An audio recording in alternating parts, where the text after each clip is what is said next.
We brought everything nice and tight over here to the patio area, so that allows him for feeding. We are having underwater lights inside of here as well, so he could feed the fish. You have the nighttime lights for viewing in the evening time. Couldn't you just listen to him forever? Yeah. It's amazing.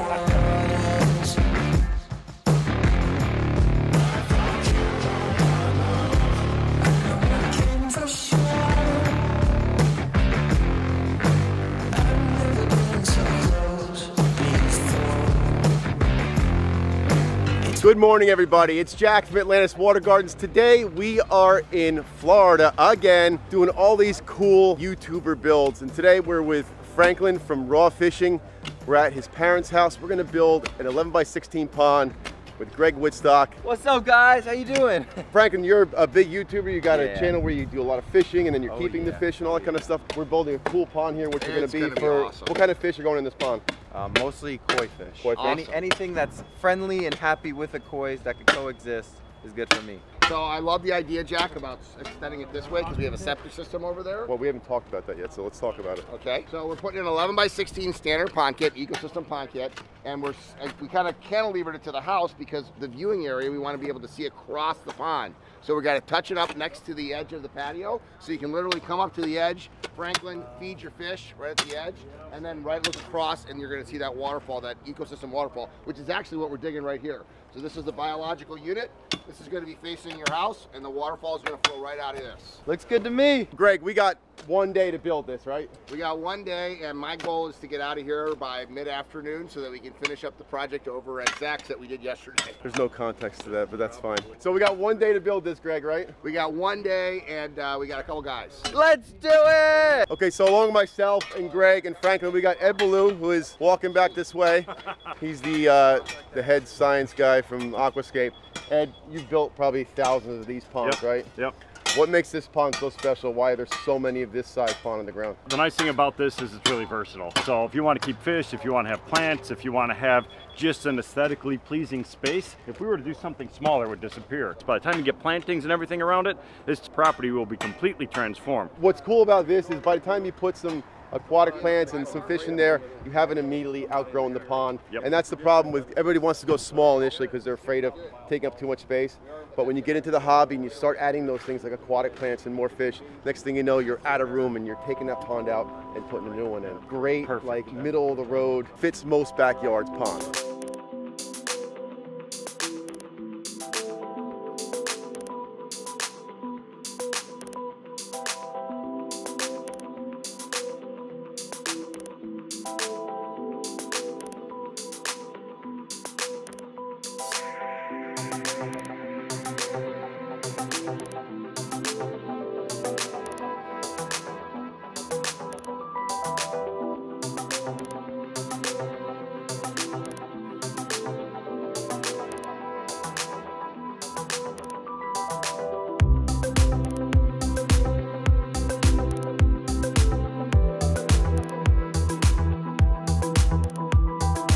Something we really didn't count on in Florida. The rocks. Rocks. Oh my gosh. We're supposed to be rocks in Florida. Just boulders just interspersed. So thankfully that we got this guy at the last minute, and I'm a little concerned about the next job we do if it's the same way. So the next job we're doing is like 5 minutes away? Yeah, 5 minutes away. And if we don't have this machine, we're gonna be in big trouble. Machine, no.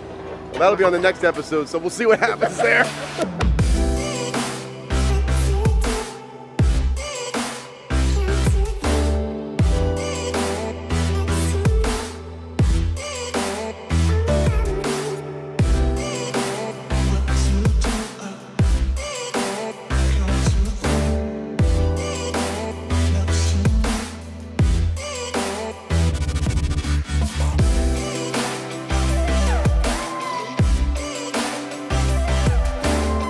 You guys have been here before, you've seen me hook up a skimmer, but for those of you that are new here, we're gonna do that right now. So we've got our Aquascape Signature 1000 skimmer. Our liner is gonna come up in front of it, and we're gonna do a mechanical attachment to the actual skimmer itself, which means we're gonna cut a hole in the liner so the water can get drawn inside here. Let me show you how we're gonna do that. All right, Alan's gonna help me out here. We've got, this is what's this called?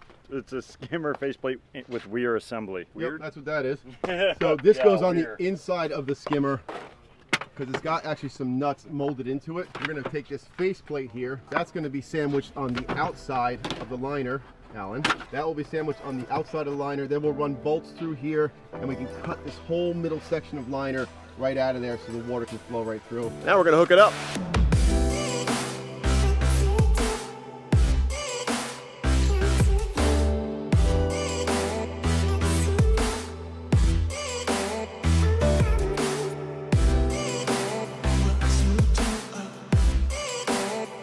We're taking a little break here to see what Franklin actually does on his channel, which is feed his fish. That's part of what he does. So we're gonna be feeding the albino pacu strawberries, so I'll just cut them up in my mouth real quick. Albino pacu, guys. They're also mainly vegetarian. They like nuts.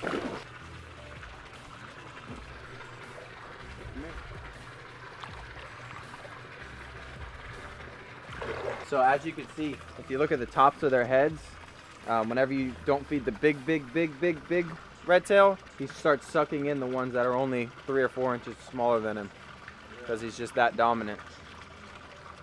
You just gotta be careful, make sure he's well fed. That's the big red tail there. Right there. That's the tiger shovel nose. You can see the top of his head was actually slit a couple days ago from that big one. Wow. All right, back to work.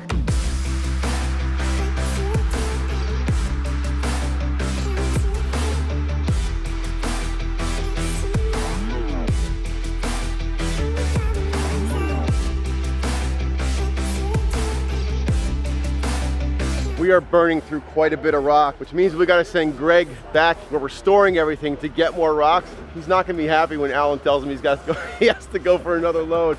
So we're going to see how Greg reacts. So hey, you're going to have to go for another load of rocks. Shut up. I'm not kidding. You guys. You go back there and look. You got to get one more. The Otherwise, same size? More of this? It's like I'm a freaking Sherpa. Watch it.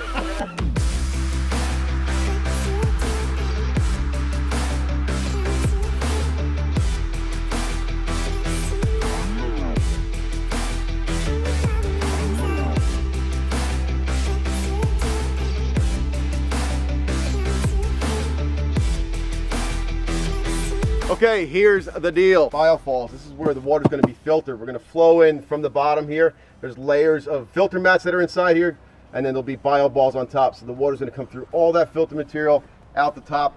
Here is where we're making our mechanical connection with our streamliner. So you can see I've already prepped this. I got all the bolts through the faceplate. We're gonna put a nice bead of silicone across the whole front of the biofalls, covering all the bolt holes. Put this on, bolt it in, squash all that silicone in there and make a watertight seal.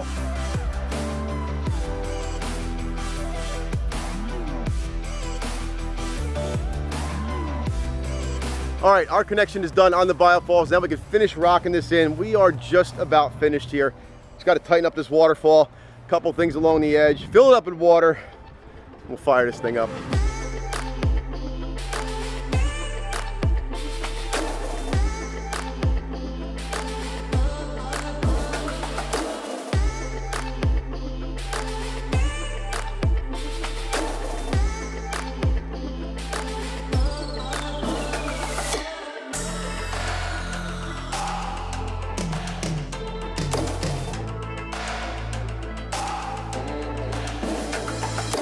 We are finished with the pond. Now we're gonna get Greg and Franklin and see what his reaction is to this brand new water feature in the backyard. This is so beautiful. Guys, okay, hold up before I... Oh my gosh. First, shout out to everybody here that just helped me create this masterpiece. My whole family's here. Thank you, everyone. Real quick, this is so gorgeous. Oh my God, guys, look at it. Look at it, look at it. My new koi pond. Oh, there it goes. There it goes. Look at the water. Follow it, guys. Everyone follow it. Oh, that is so sick. Okay, there it goes. There it goes. Hey! All of the creativity that goes on. It's very cool. It's a lot of work, and hopefully we can enjoy it for a long time. You guys were amazing. I've never seen anything. It was incredible. and the hard work that you guys really put into this is amazing. So Hey, thank you. It's a labor of love. It really is. All of us. This is a labor of love for us to do it because it's art. We're creating art in people's yards, and we want more people to live the aquascape lifestyles. All right, so we are finally finished, and I got Franklin here. Franklin, what do you think, man? Guys, it came out absolutely beautiful. The pond, everything. God, props to you guys. You guys did an amazing job. So what are you going to do with this pond now? Honestly, I think I'm going to go off and I'm going to put a bunch of gorgeous koi in here and let my mom and my family come out here and enjoy the pond. Awesome. So he's raw fishing, and that's what you do. I actually travel Florida searching for people's old fish tank pets, like big tiger shovel nose and big red tails and basically big catfish and koi and all these different stuff. I catch them and then put them in my ponds. Congratulations. Thank you. Good luck with the pond. Subscribe, like, drop me a comment. Tell me what you think about Franklin's pond here. See you on the next one.